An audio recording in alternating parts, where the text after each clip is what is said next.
porque pues desde que era yo bastante muchacho siempre traté de testificarles a otros, a mis compañeros de colegio y muchos, Dios te puede dar hijos espirituales, pero tienes que pedirlos a Dios. Tienes que buscar que Dios te dé hijos espirituales. Eliseo era hijo espiritual de Elías. Y aquí vemos entonces en el capítulo 19, versículo 19, porque Elías ya estaba por terminar su ministerio. Dios le había mostrado eso y Dios le había dicho que tendría un sucesor. Y Dios le dijo con nombre, anda y búscalo a Eliseo, hijo de Safat, y él será el sucesor tuyo. Entonces, versículo 19. Y partiéndose él de allí, halló a Eliseo, hijo de Safat, es decir, partiéndose Elías, ¿no? Partiendo Elías de allí. Halló a Eliseo, hijo de Safat, que araba con 12 yuntas delante de sí, y él era uno de los 12 gañanes. Y pasando Elías por delante de él, echó su manto sobre él, un acto significativo. No le dijo nada, solamente echó su manto sobre él.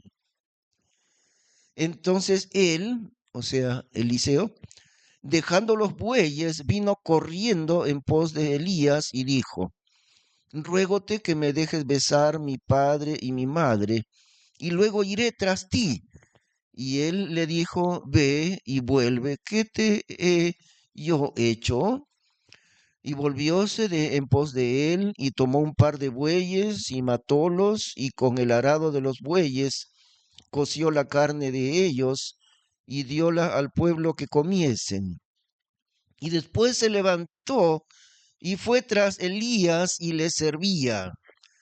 Bueno, Dios sabía por qué había escogido a este hombre Eliseo, ¿no? Dios se lo señaló anticipadamente a Elías. Este es tu sucesor.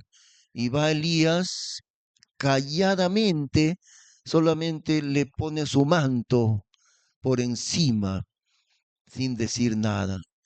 Así que Eliseo, corriendo detrás de Elías, porque en ese momento estaba trabajando con los bueyes, le dice a Elías, déjame que bese a mi padre y mi madre, o sea, que me despida, quiere decir, ¿no? Y después iré contigo. Y Elías le dijo, pero yo qué te he hecho, ve, anda nomás. Pero Eliseo sabía lo que había de por medio. Ahora Eliseo tomó dos bueyes, preparó, hizo una fiesta de despedida para matar dos bueyes, el pueblo entero, invitando al pueblo entero. Tanta cantidad de carne, ¿no? Dos bueyes. Además hizo otra cosa. Se deshizo para siempre de su instrumento de trabajo, porque trabajaba en eso, en la agricultura. ¿Qué hizo con su instrumento de trabajo?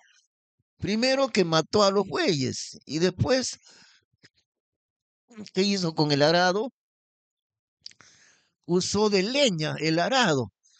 Entonces él se despidió para siempre de su trabajo. Ahí observamos esa fe tan grande de Eliseo. En un solo día, Dios le llama, porque era Dios, no era solo Elías. Y él entendió el llamamiento de Dios inmediatamente. Y entonces va y hace una fiesta de despedida. Bueno, él mismo se hace la fiesta, ¿no? Y para hacerse su despedida, quema el arado y mata a los bueyes y se queda para siempre sin ese trabajo. Renunció a su trabajo, porque si hubiera querido volver, no hubiera deshecho como leña los arados ni los bueyes.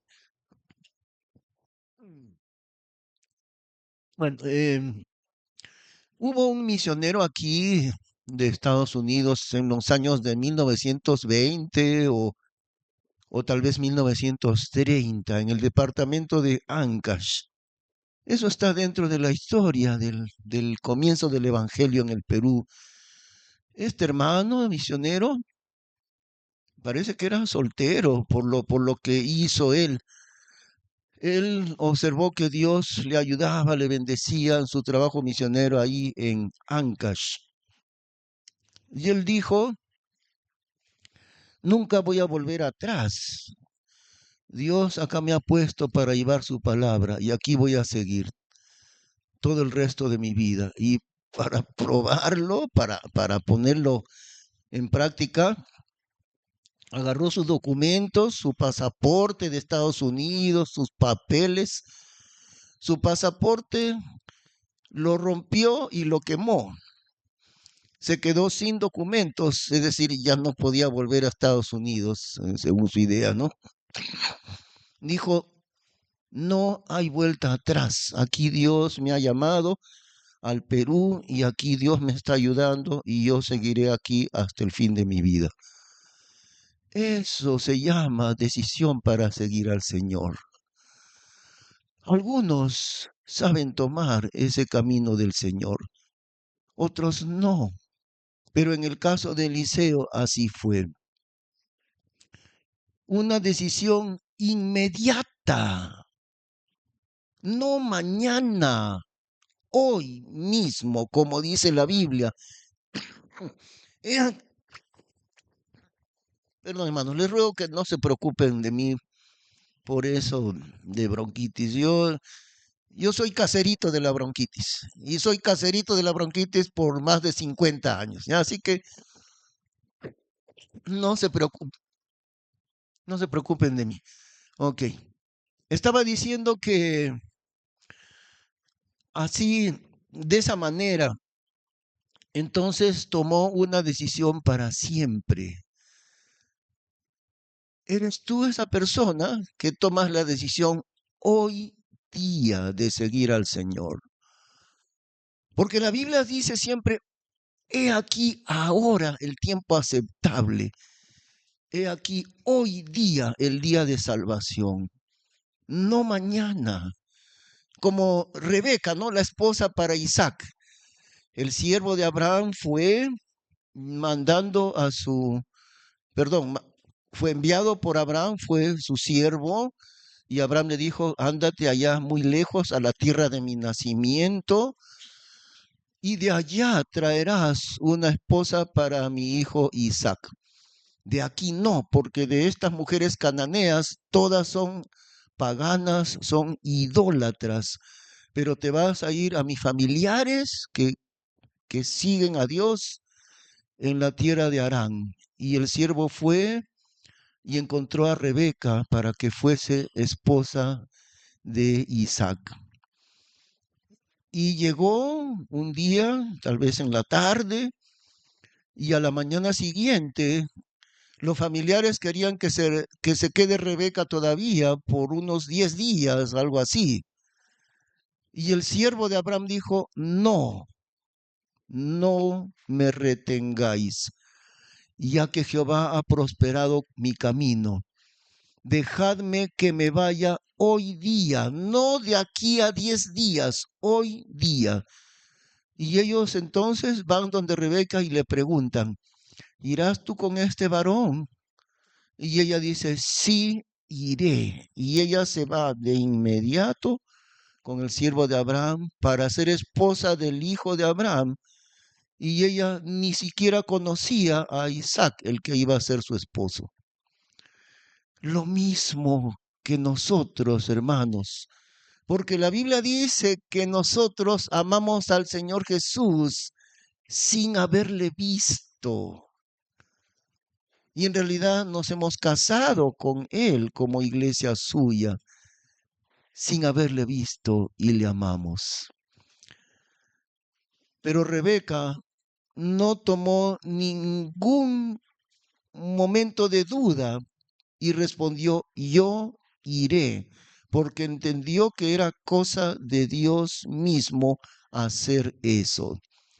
Y cuando tienes que tomar decisiones en tu vida difíciles para seguir al Señor, hermano,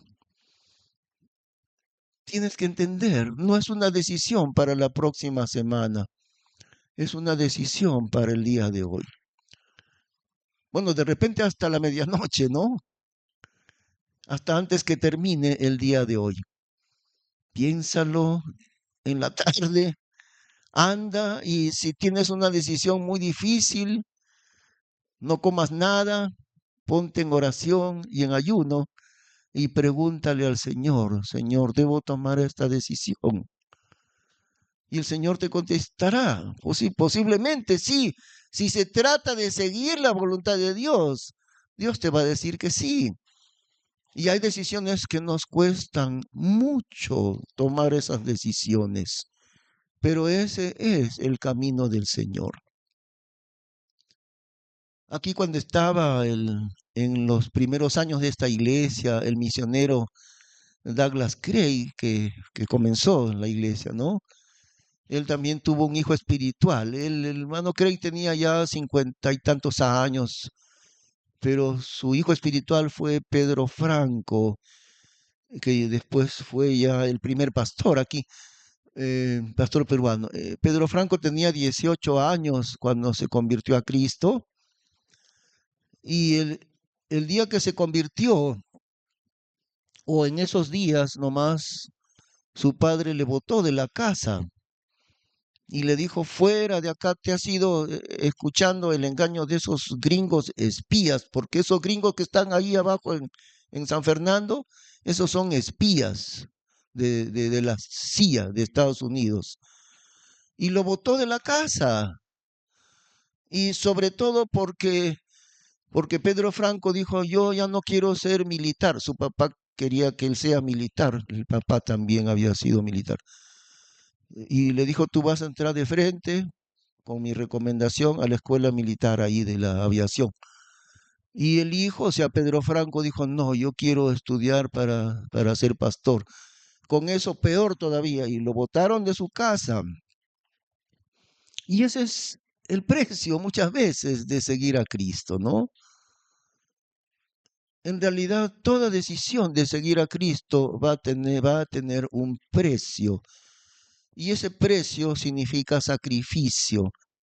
Bueno, varios hermanos ya han decidido, yo quiero ir cada domingo temprano a orar a las 9 de la mañana, pero eso requiere sacrificio. Muchos están acostumbrados a tomar el domingo, bueno, para descansar un poquito más y dormir un poquito más tarde, ¿no? Es comprensible, pero si yo quiero venir a orar temprano, ya no puedo tener ese descanso. Significa sacrificio. Y en realidad, para seguir al Señor, siempre habrá un precio de sacrificio. Siempre. No hay manera de seguir al Señor Jesucristo sin que haya de por medio un sacrificio.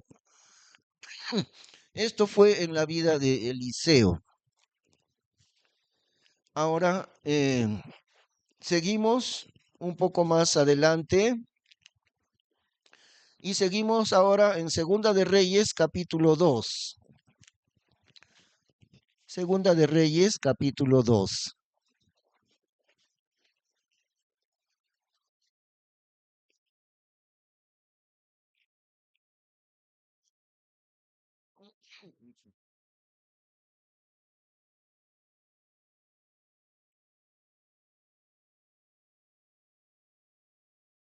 Este es el momento cuando Dios se lo llevará a Elías al cielo sin morir y cuando Eliseo quedará como sucesor. Segunda de Reyes, capítulo 2.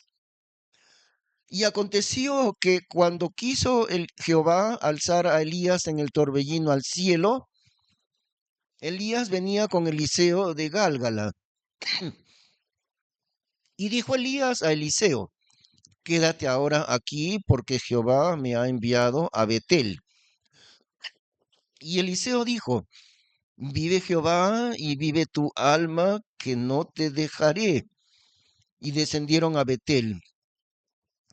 Y saliendo los hijos de los profetas que estaban en Betel a Eliseo, dijéronle, ¿sabes cómo Jehová quitará hoy a tu señor de tu cabeza? Y él dijo, sí, yo lo sé, callad. Y Elías le volvió a decir, Eliseo, quédate aquí ahora, porque Jehová me ha enviado a Jericó. Y él dijo, vive Jehová y vive tu alma, que no te dejaré.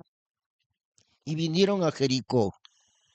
Y llegáronse los hijos de los profetas que estaban en Jericó a Eliseo y dijéronle, ¿sabes cómo Jehová quitará hoy a tu señor de tu cabeza? Y él respondió, sí, y yo lo sé, callad. Y Elías le dijo, ruégote que te quedes aquí, porque Jehová me ha enviado al Jordán. Y él dijo, vive Jehová y vive tu alma, que no te dejaré. Y así fueron ellos ambos. Y vinieron 50 varones de los hijos de los profetas, y paráronse delante desde lejos. Y los dos pararon junto al Jordán.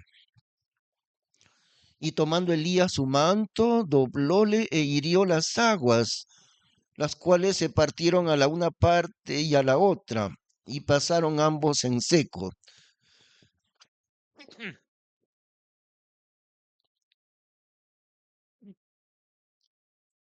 Y como vieron pasado, Elías dijo a Eliseo, pide lo que quieres que haga por ti antes que sea quitado de contigo. Y dijo Eliseo, ruégote que las dos partes de tu espíritu sean sobre mí. Y él le dijo, cosa difícil has pedido. Si me vieres cuando fuere quitado de ti, serte ha hecho así, mas si no, no. Y aconteció que yendo ellos hablando, he aquí que un carro de fuego con caballos de fuego apartó a los dos, y Elías subió al cielo en un torbellino. Y viéndolo Eliseo clamaba, Padre mío, carro de Israel y su gente de a caballo. Y nunca más le vio. Y trabando de sus vestidos, rompiólos en dos partes. Y alzando el manto de Elías que se le había caído, volvióse y paróse a la orilla del Jordán. Y tomando el manto de Elías que se le había caído, hirió las aguas y dijo, ¿dónde está Jehová, el Dios de Elías? También él. Y como hirió las aguas, fueron partidas de la una parte y de la otra. Y Eliseo pasó. Y viéndolo los hijos de los profetas que estaban en Jericó, de la otra parte, dijeron, el espíritu de Elías reposó sobre Eliseo. Y viniéronle a recibir e inclináronse a él en tierra. Es el momento tan grande, tan significativo, porque Elías es uno de los hombres de Dios que no murió, sino que fue llevado al cielo directamente, sin morir. En realidad esta es una figura del arrebatamiento de la iglesia. En el día en que el Señor nos lleve, sin morir, los que están vivos, sin morir, nuestros cuerpos transformados directamente, sin pasar ya por la muerte, seremos llevados al cielo, y los creyentes que murieron resucitados simultáneamente para ir junto, junto con los demás al cielo. Y Elías es llevado al cielo sin morir en un carro de fuego. Ahora, ¿cómo es que Eliseo prácticamente se pegaba a su maestro Elías? Elías le dice, quédate aquí nomás, porque me tengo que ir. Dios, Jehová me ha enviado a Betel, así quédate tú acá, porque yo tengo que ir a Betel. ¿Qué es lo que le dice Eliseo a Elías? Vive Jehová y vive tu alma, que no te dejaré. que no te dejaré, no me voy a apartar de ti. Y esto se repite 3 veces, porque él llega a Betel y después llega a Jericó. Y le sigue diciendo Elías, quédate acá, porque Jehová me ha enviado al Jordán y a Jericó. Y Eliseo vuelve a decir, vive Jehová y vive tu alma, que no te dejaré. Eso se llama saber obtener la bendición de Dios. Jacob hizo algo muy semejante. Cuando Jacob, siendo joven todavía, él estaba luchando con el ángel de Jehová, y ese ángel de Jehová es el Señor Jesús, apareciendo en el Antiguo Testamento. Pero la lucha de Jacob no era una lucha de enemigos, era una lucha para obtener la bendición de Dios. Y la Biblia dice que Jacob luchó con el ángel de Jehová toda la noche. Y cuando ya estaba cerca de amanecer, Jacob le dice, el ángel de Jehová, el Señor Jesús le dice, déjame porque raya el alba. Jacob le contesta, no te dejaré si no me bendices. Y lo interesante es que el Señor Jesús escucha el pedido de Jacob y le entrega su bendición. Y toda la noche estuvo Jacob luchando para recibir esa bendición.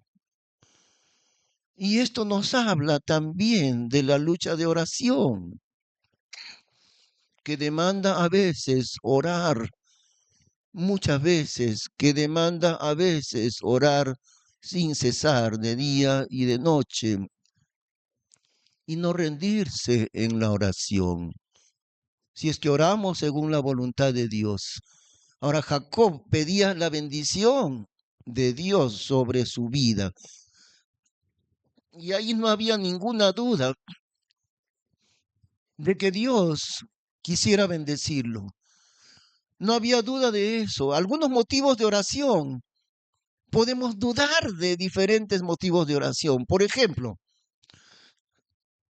si yo le pido a Dios, Señor, este año bendíceme tanto que me llene de plata, que me llene de plata y de dinero este año. Yo quiero tener un montón de dinero. Es dudoso que Dios conteste una oración así. Ahora, a veces Dios lo hace, pero generalmente es muy dudoso que Dios le conteste y le diga, bueno, bueno, hijo mío, yo te voy a llenar de dinero pues este año, ¿no? Ahora, si uno pide por la salvación de otra persona, no hay ninguna duda de que Dios puede contestar esta oración. Dios va a contestar esa oración por la salvación de otra persona. Allí sí. Solamente que Dios no va a contestar posiblemente la primera vez que yo se lo pida. Va a demandar a veces años enteros de oración.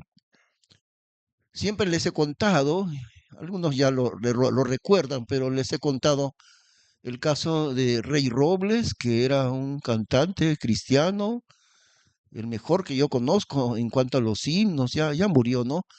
Rey Robles acompañaba a Billy Graham en sus campañas en aquellos años. Rey Robles cantaba y Billy Graham predicaba. Un hombre, un cantante consagrado al Señor.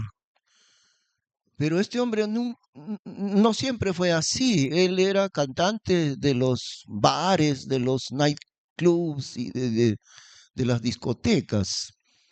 Esa era su vida. Y su madre, la madre de Rey Robles, estuvo orando por la conversión de su hijo durante 20 años.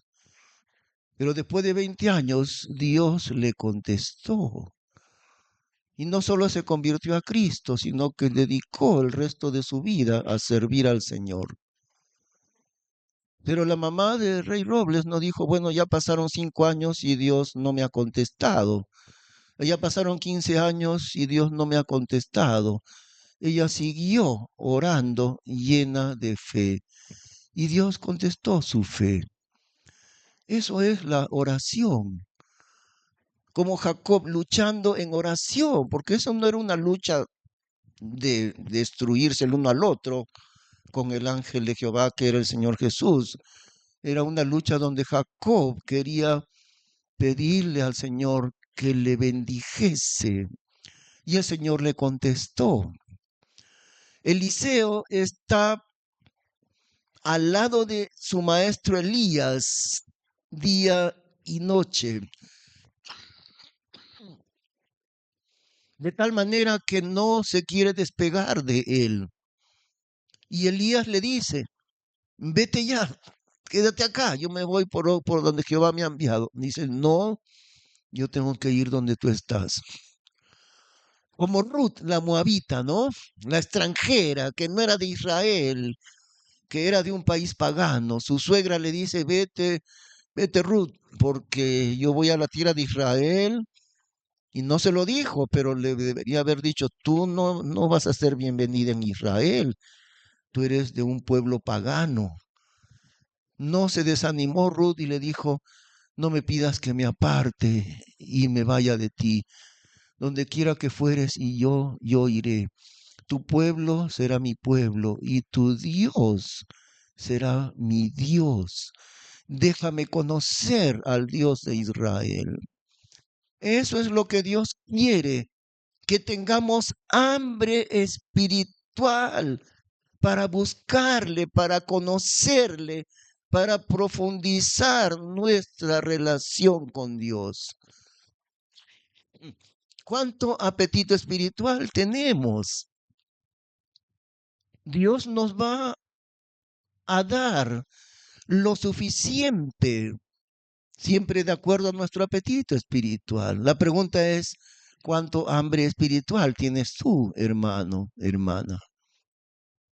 También la otra pregunta, ¿cuánto amas al Señor, no? ¿Cuánto quieres estar cerca de Él? Como Eliseo, que no se despegaba de su maestro Elías. Ahora vamos a la última parte de su vida, también en Segunda de Reyes, el capítulo 13.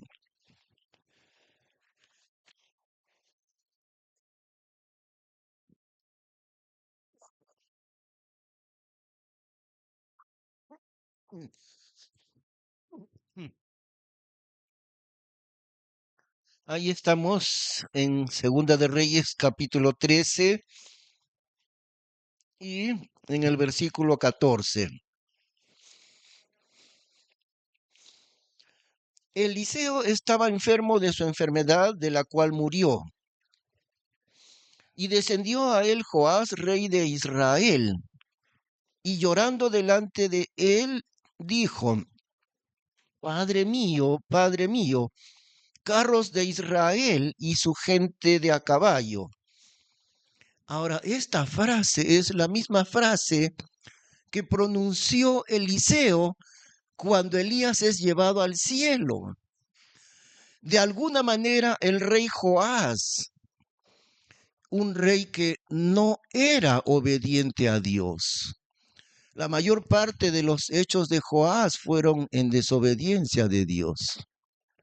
Sin embargo, a pesar de eso, él viene a buscar la bendición de Dios, porque el rey Joás sabía que al momento de morir podía recibir la bendición de Eliseo.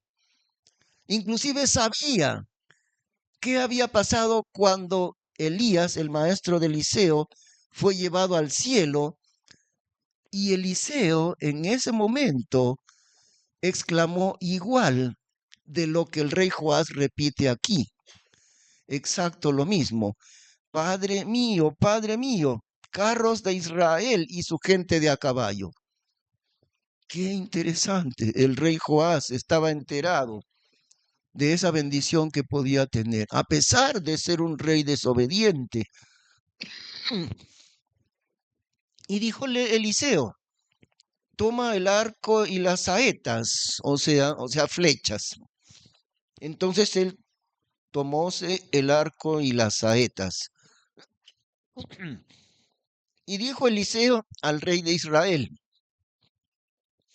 encabalga tu mano sobre el arco. Y él encabalgó su mano sobre el arco. Entonces Eliseo puso sus manos sobre las manos del rey y dijo: abre la ventana de hacia el oriente. Y como él la abrió, dijo Eliseo: tira.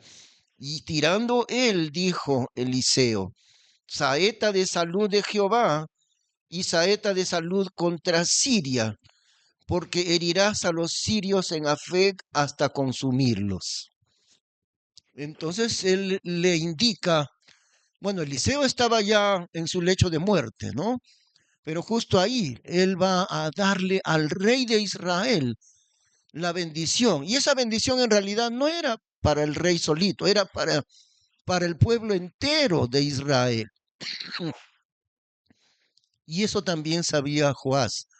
Le dice: agarra el arco y las flechas y apunta en la ventana que da al oriente. Y apuntando el rey con el arco hacia el oriente, señalando a Siria. Siria era un país enemigo que quería destruir a Israel. No era que los israelitas querían destruir a Siria, era que Siria quería destruir a Israel. Y el rey, el profeta Eliseo le dice: apunta y dispara. Y Eliseo puso su mano encima de las manos del rey. Y Eliseo pronuncia: saeta de salud de Jehová, saeta de salud contra Siria, porque herirás a los sirios. Ahora por segunda vez, y tornóle a decir: toma las saetas. Y después que el rey de Israel las tomó, las hubo tomado, díjole: hiere la tierra. Y él hirió 3 veces y cesó. O sea, el rey, obedeciendo a Eliseo, toma una de las flechas y golpea el suelo. Pero golpea el suelo 3 veces, nada más. Versículo 19. Entonces el varón de Dios, enojado con él, le dijo: a herir 5 o 6 veces herirías a Siria hasta no quedar ninguno. Empero ahora 3 veces herirás a Siria. Y lo interesante es esta segunda parte de la bendición de Eliseo. Es muy diferente de otras bendiciones. Por ejemplo, Jacob, ya en su lecho de muerte, Jacob bendijo a cada uno de sus 12 hijos. Isaac, antes de morir, también lo hizo así. José, es decir, en varias ocasiones pronunciaron su bendición. En realidad era una profecía. Y lo que Eliseo iba a pronunciar sobre Israel y sobre el rey era una profecía. Pero lo interesante aquí es que Eliseo deja en manos del mismo rey, deja la medida de la bendición. Él no le dice al rey: Dios te va a bendecir tan grandemente que vas a herir a los sirios hasta que no quede ninguno, sino que él deja en manos del mismo rey la medida de la bendición. Y le dice: golpea el suelo. El rey golpea el suelo solamente 3 veces. Es decir, muy poco.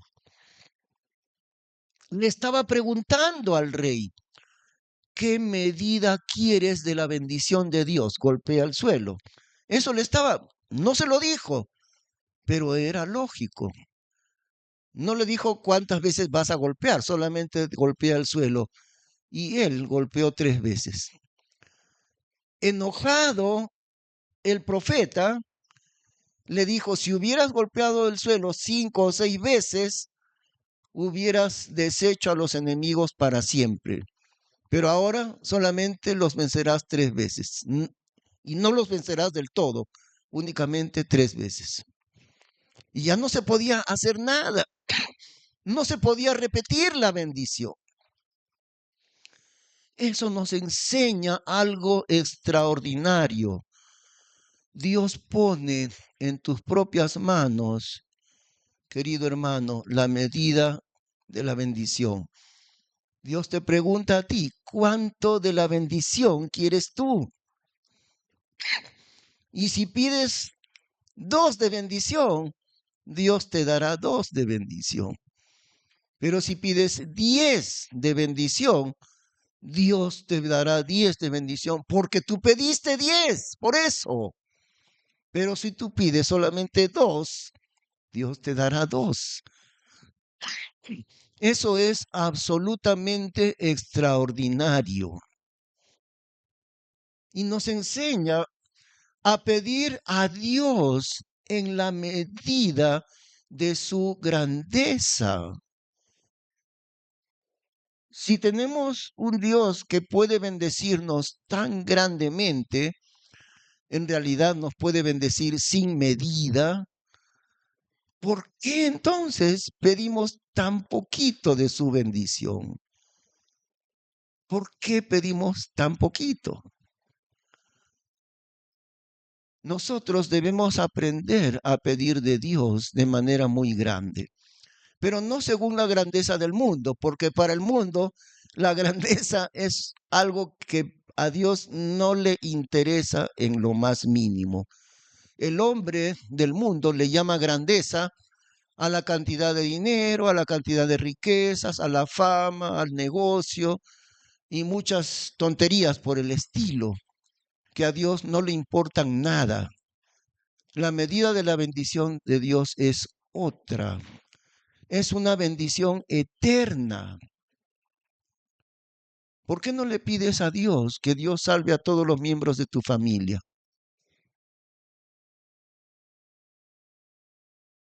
¿No es cierto? Mientras Dios te dé vida, que no te canses de pedir a Dios por la salvación de los que son de tu familia. Y a veces Dios contesta aún después que la persona que pidió haya fallecido. Se habla mucho de George Mueller, por ejemplo. George Mueller era un hombre de Dios de ahí de Inglaterra.